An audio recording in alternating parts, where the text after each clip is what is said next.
ప్రభునందు మాకు అత్యంత ప్రియులైన దేవుని ప్రజలందరికీ ఉదయకాల సమయంలో యేసుక్రీస్తు వారి శ్రేష్టమైన పూజ్యముదిగిన నామం పేరిట శుభాలు ప్రకటిస్తున్నాను.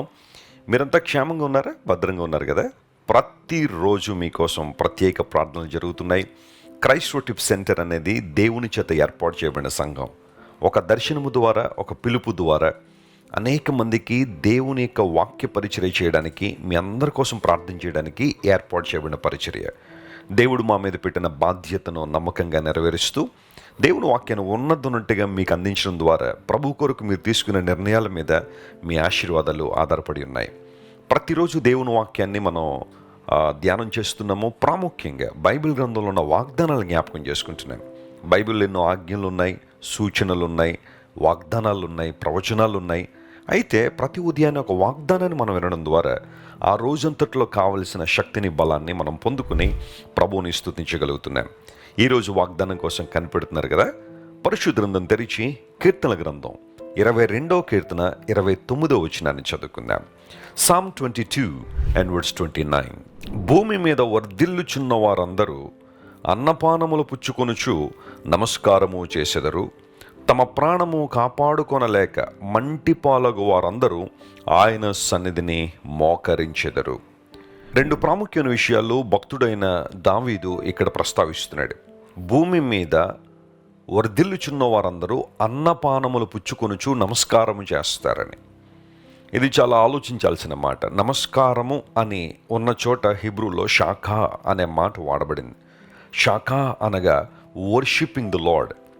దానికి మరొక పదం ఏంటంటే ప్రాస్ట్రేట్ అనే పదం వాడారు. అంటే సాగిలపడిపోవడం, దేవుని సన్నిధిలో సాగిలపడి ఆయన్ను పూజించడం. మన క్రైస్తవ సంఘాల్లో ఒక పాట తరచుగా పాడుతుంటాం, సాగిలపడి మ్రొక్కెదము అనే ఆ పాట. చాలా బాగుంటుంది కదా? అన్ని సంఘాల వారు ఆ పాట పాడుతూ ఉంటారు. దేవుని సన్నిధిలో సాగిలపడడం అంటే అర్థం ఏంటో తెలుసా? సంపూర్ణంగా తమను తాము సమర్పించుకోవడం, సర్వాంగములను దేవునికి సమర్పించుకోవడం, అది దాని అర్థం. బైబిల్ ఎంతోమంది ప్రభు ఎదుట సాగిలిపడినట్టుగా మనం చూస్తాం. ఫర్ ఎగ్జాంపుల్, అబ్రహాము జీవితాన్ని పరిశీలన చేస్తే ఎన్నో సందర్భాల్లో అబ్రహాము దేవుని ఎదుట సాగిలపడ్డాడు. అబ్రహాము ఏమన్నా సామాన్యుడా? లోకరీతిని మనం ఆలోచన చేస్తే, భౌతికమైన పరిస్థితులను ఆలోచన చేస్తే అబ్రహాము చాలా ధనవంతుడే. అతని ఇంటిలో పుట్టి అలవరచబడిన వారు 318 మంది పనివాళ్ళు ఉన్నారట. ఎవరింట్లోనైనా 300 మంది పనివాళ్ళు ఉన్నారంటే ఆ పరిస్థితి ఎలా ఉంటుందో మీరు ఊహించండి ఒకసారి.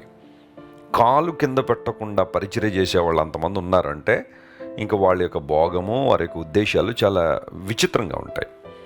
కానీ అబ్రహాములో ఉన్న తగ్గింపు, దీన మనసు ఏంటంటే దేవునికి సంబంధించిన విషయాల్లో దేవుడు అనే పదం వినగానే, సర్వశక్తుడు అనే మాట వినపడగానే సాగిలపడ్డం నేర్చుకున్నాడు. మన జీవితాల్లో అలాంటి అనుభవంలోనికి రావాలని దేవుడు కోరుతున్నాడు. దేవుడు ఆత్మ కనుక ఆయన ఆరాధించువారు ఆత్మతోనూ సత్యముతోనూ ఆరాధించాలని, వినమ్రతతో దేవుని సేవించాలని, దీనత్వంతో దేవుని మహింపరచాలనే దేవుడు ఆశిస్తున్నాడు. నీ ఆరాధన విధానం ఎలా ఉంది? దేవుని స్తుతించే విధానం ఎలా ఉంది? వారు వచ్చి నమస్కారం చేస్తారనగా సాగిలపడి దేవుని స్తుతిస్తారు. ఎందుకంటే భూమి మీద వర్ధిల్లుచున్న వారందరూ, అక్కడ వర్ధిల్లుట అనే పదం దగ్గర హిబ్రూలో డెషాన్ అనే పదం వాడారు.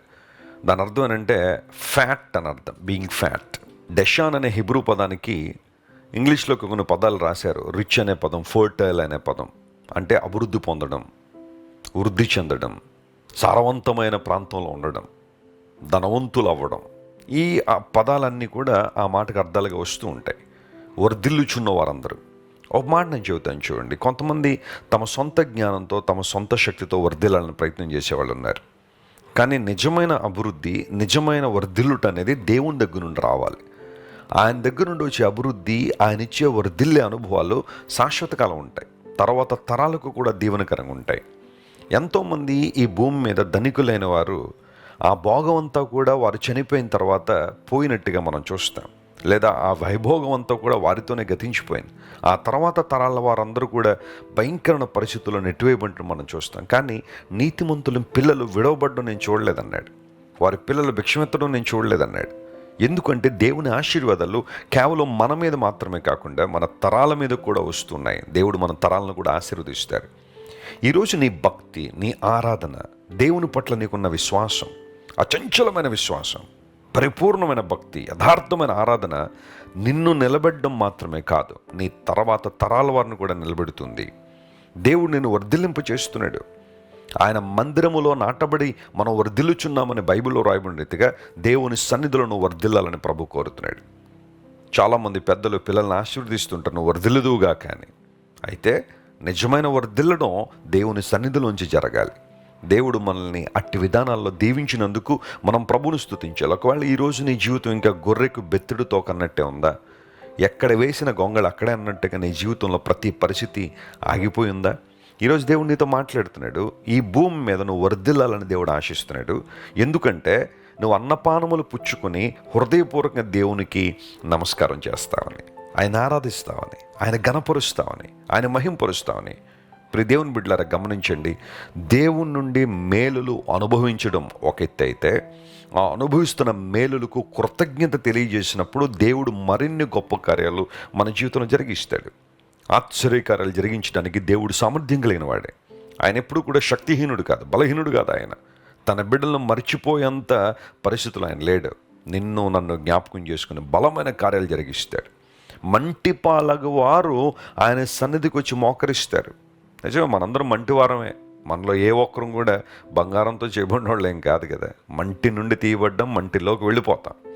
అయితే మంటివారమని మనం గుర్తించి ఆయన మీద ఆధారపడినప్పుడు తన మహిమైశ్వర్యంతో దేవుడు మనల్ని నింపుతున్నాడు. ఆయన సన్నిధిలో మోకరించగలిగే ఆధిక్యత దేవుడు మనకిచ్చాడు. నేను మాట చెబుతాను, దేవుని సన్నిధిలో నువ్వు మోకరించగలిగితే ప్రపంచంలో ఎక్కడైనా నిలబడగలవు. ఎక్కడైనా ఎవ్వరి ముందైనా తల వంచకుండా నిలబడగలవు. ఎప్పుడో తెలుసా? నువ్వు దేవుని సన్నిధిలో మోకాళ్ళు వేసినప్పుడు. ఈ వాగ్దానం ఎంత చక్కగా ఉంది కదా. ప్రభువుని స్తుతిద్దాం. ఆయన మనల్ని వర్ధిల్లింపజేసే దేవుడు, అన్నపానములు దయచేసే దేవుడు. ఆయన సన్నిధిలో మోకరించినప్పుడు తగిన శక్తిని, బలాన్ని దేవుడు మనకిచ్చి తన మహిమైశ్వర్యంతో మనల్ని నింపుతాడు. కనుక ఈ వాగ్దానాన్ని ఈరోజు క్లెయిమ్ చేసి ప్రభువుని స్తుతించండి, ఆయన వైపు చూడండి. ఖచ్చితంగా మీ జీవితంలో అద్భుతాలు జరుగుతాయి. ప్రార్థన చేసుకుందాం. ప్రేమగల తండ్రి, గొప్ప దేవ, ఆశ్చర్యకరుడా, నీకు స్తోత్రాలు. ఇంతవరకు నువ్వు మాకు ఇచ్చిన ప్రతి వాగ్దానాన్ని బట్టి నీకు స్తోత్రాలు చెల్లిస్తున్నాం. భూమి మీద మేము వర్ధిల్లాలని, అన్నపానములు పుచ్చుకుని ప్రభువా హృదయపూర్వకమైన ఆరాధించే వారంగా ఉండాలని మీరు కోరుతున్నందుకు నీకు వందన స్తోత్రాలు చెల్లిస్తున్నాం. ఈ వాగ్దాన సందేశాన్ని మా ప్రియులు ఎక్కడెక్కడ నుంచి వింటున్నారో వారందరినీ మీరు ముట్టండి, బలపరచండి. మార్నింగ్ వాకింగ్ చేస్తూ నీ మాటలు వింటున్నారో వారిని కూడా మీరు తాకండి, ఆయన అద్భుతాలు చేయండి. ఎవరెవరైతే నీ వైపు చూస్తున్నారో వారి జీవితంలో ప్రతి చీకటిని తొలగించి వెలుగుతో వారు నింపండి. వారి చుట్టూ అలముకున్న మబ్బులన్నీ తొలగించి నీ ప్రకాశతను వారి మీద ఉంచమని కోరుకుంటూ, అసాధారణ కార్యాలు చేయడంలో నేను మించిన వారు లేరు గనుక నీకు వందన స్తోత్రాలు చెల్లిస్తూ యేసుక్రీస్తు వారి అత్యంత శుభప్రదమైన నామం పేరట అడిగి వేడుకొనిచున్నాం తండ్రి. Amen, amen. God bless you dear friends. Have a wonderful day. Christ Worship Centre ఓ బలమైన సంఘ ఉద్యమం.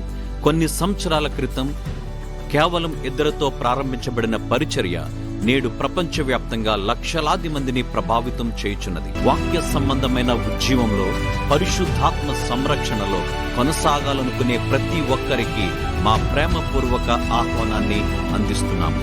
రండి, ఆత్మతో సత్యముతో ప్రభువైన యేసు క్రీస్తును ఆరాధిద్దాం.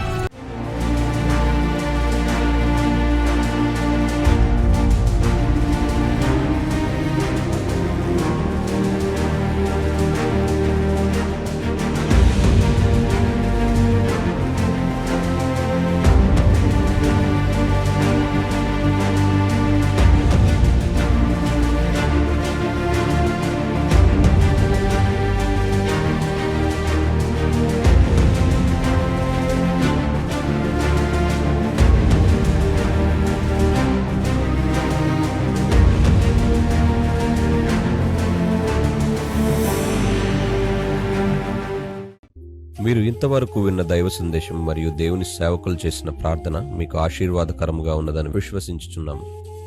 ఈ సందేశాన్ని మీ స్నేహితులకు, బంధువులకు షేర్ చేయండి. మీకు ఏదైనా ప్రార్థన అవసరత ఉన్నచో మా ఫోన్ నంబర్లకు కాల్ చేయండి. దేవుడు మిమ్మల్ని ప్రేరేపిస్తే విశ్వాసంతో సాగుచున్న ఈ పరిచర్యను ప్రోత్సహించండి. మరిన్ని వర్తమానాలు, పాటలు వినుటకు జాన్ వెస్లీ మినిస్ట్రీస్ అను మా యూట్యూబ్ ఛానల్ను సబ్స్క్రైబ్ చేసుకొనండి. ప్రభువైన యేసుక్రీస్తు కృప మీకు తోడైండును గాక.